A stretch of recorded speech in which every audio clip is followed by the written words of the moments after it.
مہینے میں ایک دن کی عصر سے اشراق تک، ایک دن کی بھی نہیں، آدھا دن بنے، اور آدھا دن بھی نہیں، ایک رات بنے، اور ایک رات بھی نہیں بنتی، تھوڑا ہی ٹائم بنے، اس کو فارغ کر لیا کرو۔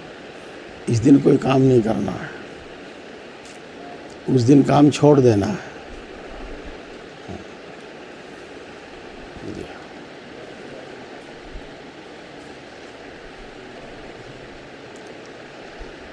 بہت سارے کام ہیں ایسے جن کی وجہ سے ہمیں چھوڑنا پڑتا ہے۔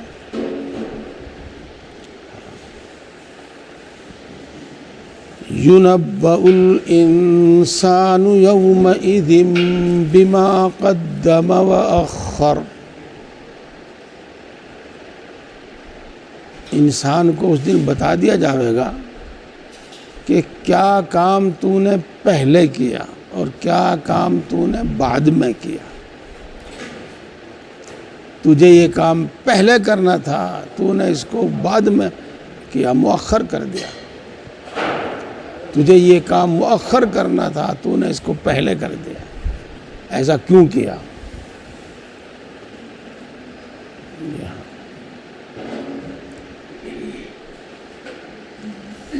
اپنی اصلاح کا مطلب یہ ہوتا ہے کہ جن حالات میں بھی ہم زندگی گزار رہے ہیں، جن حالات میں بھی ہم جی رہے ہیں، ان حالات میں ہم اللہ کی اطاعت و عبادت کریں۔ اپنی اتنی اصلاح کرنا فرض ہے، اور یہ کوئی ایسی بات نہیں جیسے تبلیغ والے کہتے ہیں کہ تبلیغ فرض عین ہے یا وہ بات نہیں ہے۔ دیکھو، نماز پڑھنا فرض ہے نہیں ہے؟ بولو، بتاؤ۔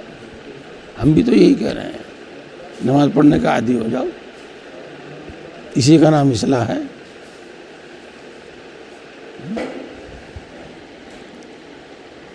اسی طریقے سے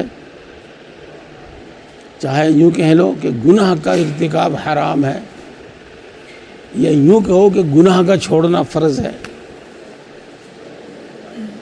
اپنے آپ پر اتنی محنت کرو کہ گناہ چھوٹ جائیں، اسی کا نام اصلاح ہے، اور یہ فرض ہے۔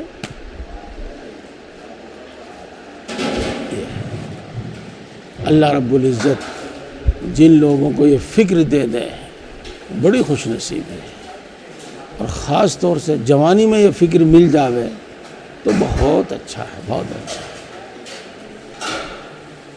آپ حضرات ماشاءاللہ جوان ہیں، اور اللہ نے آپ کو یہ فکر دی ہے، بڑی سعادت کی بات ہے، بڑی خوش نصیبی کی بات ہے۔ اس واسطے کہ قیامت میں ایک سوال یہ بھی ہوگا کہ جوانی کس کام میں خرچ کی۔ جہاں یہ سوال ہوگا زندگی کس کام میں خرچ کی، ایک سوال اس میں یہ بھی ہوگا کہ جوانی کس کام میں خرچ کی۔ وعلیکم السلام۔ یہ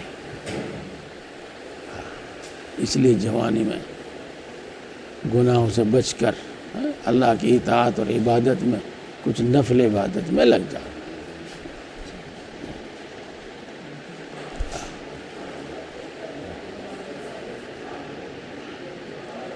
اللہ تبارک و تعالیٰ کے یہاں میدان حشر میں اس کے عرش کا سایہ ہوگا، اور کہیں کوئی سایہ نہیں ہوگا۔ یہ زمین، روئے زمین، اسی پہ حساب ہوگا۔ اصل مرکز، اصل دفتر تو وہ بیت المقدس میں ہوگا، اس سرزمین پر ہوگا۔ باقی پوری روئے زمین پر آدمی کھڑے ہوئے ہوں گے، ان کو اتنی بھی جگہ نہیں ملے گی کہ وہ بیٹھ جائیں، صرف کھڑے ہونے کی جگہ ملے گی۔ اور یہ سب عمارتیں ختم، یہ سب پہاڑ ختم، بالکل پوری روئے زمین ایک چٹیل میدان بنا دی جا رہی ہے۔ جیسا آپ جلسے اجتماع کے واسطے میدان کرتے ہیں تیار، تو میدان حشر کے واسطے حشر کے واسطے میدان جب تیار ہوگا، یہ وہ یہی روئے زمین ہوگی، تو سب آڑ پہاڑ سب کچھ ختم کر کے بالکل چٹیل میدان بنا دیا جائے گا، اور سورج کی گرمی اپنی انتہا پر ہوگی، شدت میں ہوگی۔ کوئی شخص اپنے پسینے میں ٹخنوں تک ڈوبا ہوا ہوگا، کوئی گھٹنوں تک ڈوبا ہوا ہوگا، کوئی ناف تک، کوئی کندھوں تک، کوئی اس سے بھی اوپر تک، اور کچھ لوگ اللہ کے عرش کے سائے میں چاندی کی کرسی پر، سونے کی کرسی پر، نور کی کرسی پر، پتہ نہیں اپنے اپنے اعمال اپنے اپنے مرتبے کے مطابق بیٹھے ہوئے ہوں گے۔ جی ہاں، ان پر انبیاء کرام علیہ السلام بھی رشک کریں گے۔ آخر کون لوگ ہیں یہ؟ ان کو یہ اعزاز و اکرام کیوں دیا گیا ہے؟ جی ہاں، ان میں جو خوش نصیب ہوں گے، ان میں خوش نصیب وہ ہوگا شاب نشأ فی طاعت اللہ، وہ نوجوان جس کی نوجوانی اللہ کی اطاعت و عبادت میں گزری، اس کے اعمال کا ثواب تو الگ، جو بھی عمل کیا، لیکن خاص اس کا کہ اس نے یہ اعمال نوجوانی میں کی ہے، جس میں خواہشات کا غلبہ ہوتا ہے۔ تو محض اس بنا پر کہ یہ اعمال اس نے نوجوانی میں کیے، اس کو عرش کے سائے میں جگہ دی جائے گی۔ شاب نشأ فی طاعت اللہ۔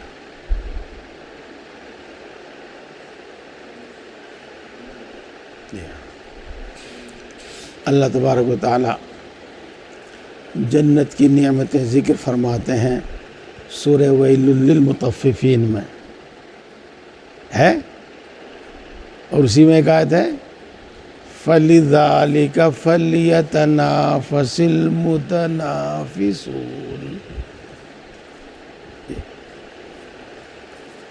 جن لوگوں میں یہ جذبہ ہے کہ میں سب سے آگے بڑھ جاؤں، سب سے زیادہ کامیاب، سب سے زیادہ نرالا ہوں، تو اس میں محنت نہ کرے وہ کہ میرا لباس سب سے اچھا ہو، میرا جوتا سب سے اچھا ہو، میرا مکان سب سے اچھا ہو، میری گاڑی سب سے اچھی ہو، میری بیوی سب سے اچھی ہو، اس میں محنت نہ کرے، اس میں کوشش نہ کرے کہ یہ کوئی چیز نہیں ہے کہ ان میں آگے بڑھ جانا کوئی حیثیت نہیں رکھتا۔ جنت کی ان نعمتوں میں آگے بڑھنے کی کوشش کرے جسے آگے بڑھنے کا جذبہ ہے۔ فَلِذَٰلِكَ فَلْيَتَنَافَسِ الْمُتَنَافِسُونَ۔ جی ہاں، اس لیے میرے دوستو، جو آپ کا کام ہے، پڑھنا، پڑھانا، نوکری، مزدوری، صنعت، جو بھی آپ کام کرتے ہیں وہ کرو، اور اس میں کمال پیدا کرو۔ کوئی بھی کام بے ڈھنگے طریقے پر نہ کرو، کوئی بھی کام غلط سلط نہ کرو، کھانا پوری نہ کرو، بلکہ ہم سامنے والے کی ہمدردی کے ساتھ بہترین کام کرو۔ آپ کپڑا سیتے ہیں تو اس میں کمال حاصل کرو، آپ لکڑی کا کوئی کام کرتے ہیں، جو بھی کام کرتے ہیں بہترین کرو، عمدہ سے عمدہ کرو۔ جی ہاں، اس سب کے ساتھ اللہ کی اطاعت عبادت کے وقت میں اللہ کی اطاعت عبادت کرو۔ بات سمجھ میں آ رہی بھائی؟ ہاں، اب سنو ایک آیت شریفہ، اور علماء استنباط دیکھو، رجال لا تلہیہم تجارۃ ولا بیع عن ذکر اللہ واقام الصلاۃ وایتاء الزکاۃ یخافون یوما تتقلب فیہ القلوب والابصار۔ اللہ کن لوگوں کی تعریف کر رہا ہے؟ ان لوگوں کی نہیں جو سب کچھ کاروبار تجارت چھوڑ چھاڑ کے تسبیح لے کے مسجد میں جا کے بیٹھ گئے۔ کیوں مولانا؟ ان کی تعریف کر رہے ہیں کہ ان کی بزنس، ان کا بزنس، ان کی تجارت ان کو نماز پڑھنے سے نہیں روکتی، یعنی وہ تاجر لوگ ہیں، کاروباری لوگ ہیں، وہ تسبیح لے کر مسجد میں بیٹھنے والے لوگ نہیں ہیں، وہ کاروباری لوگ ہیں۔ لیکن یہ کاروباری مصروفیت ان کو اللہ کے حکم نماز پڑھنے سے، زکوٰۃ دینے سے نہیں روکتی۔ استدلال، استنباط دیکھیے اور بات کو پرکھیے، بس اسی کے لیے ہے اور کچھ نہیں۔ اپنے تمام کام کاج کے ساتھ اپنے اوپر محنت کرو، اپنے اخلاق پر محنت کرو، اپنے اعمال پر محنت کرو، اپنے ایمان پر محنت کرو۔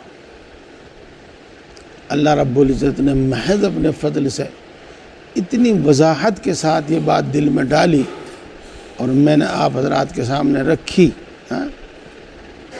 کہ اہل سنت والجماعت کے عقائد کے مطابق عقیدہ ہو، یہ علم حاصل کرو اور اتنی محنت کرو اپنے اوپر کہ ان میں کبھی شک و شبہ پیش نہ آئے، اور اتنی محنت کرو کہ وہ مغیبات محسوسات کی طرح ہو جائیں۔ طریق سب کچھ آپ کو بتایا دیا گیا ہے، طریق سب آپ کو بتا دیا گیا ہے۔ اللہ کے فضل و کرم سے، اللہ کے فضل و کرم سے آپ بالکل صحیح مقام پر پہنچے ہیں۔ آپ کو بتایا گیا اللہ کی اطاعت عبادت میں رکاوٹ ڈالنے والی 4-5 چیزیں ہیں: جہالت، معاشرہ، نفس، شیطان، اور بھی کچھ ہے یہی ہے 4 چیزیں ہی ہیں: جہالت اور معاشرہ اور نفس اور شیطان۔ ان کا علاج بھی بتا دیا گیا۔ جہالت کا علاج ہے علم، اور معاشرے کا علاج ہے دعوت و تبلیغ۔ پورا معاشرہ سنوارنے کی کوشش کرو۔ جب معاشرہ دینی ہوگا تو اس میں دین پر عمل کرنا آسان ہوگا۔ جب گناہوں والا معاشرہ ہوگا اس میں دین پر عمل کرنا دشوار ہوگا۔ جی ہاں، اور نفس کا علاج بتایا مجاہدہ، اور شیطان کا علاج بتایا اللہ کا ذکر۔ جی، اور آپ کو بتایا کیا بتایا؟ اصلاح ہوگی علم، ذکر، صحبت صالحین، مجاہدہ اور فکر آخرت سے۔ تو یہ بتایا کیا کرنا ہے آپ کو، بتایا نماز کی پابندی، تلاوت قرآن کی پابندی، کچھ ذکر تھوڑا سا اپنی طاقت کے مطابق، اپنی حیثیت کے مطابق تھوڑا تھوڑا ذکر کرو، انشاءاللہ العزیز اس میں دلچسپی بڑھتی چلی جائے گی، اور یہ صورت ہوگی کہ ذکر سے طبیعت سیر ہی نہیں ہوگی۔ ہاں، ذکر سے طبیعت سیر ہی نہیں ہوگی۔ تو ذکر، تھوڑا سا ذکر، سنتوں کی پابندی، مسنون دعاؤں کی پابندی،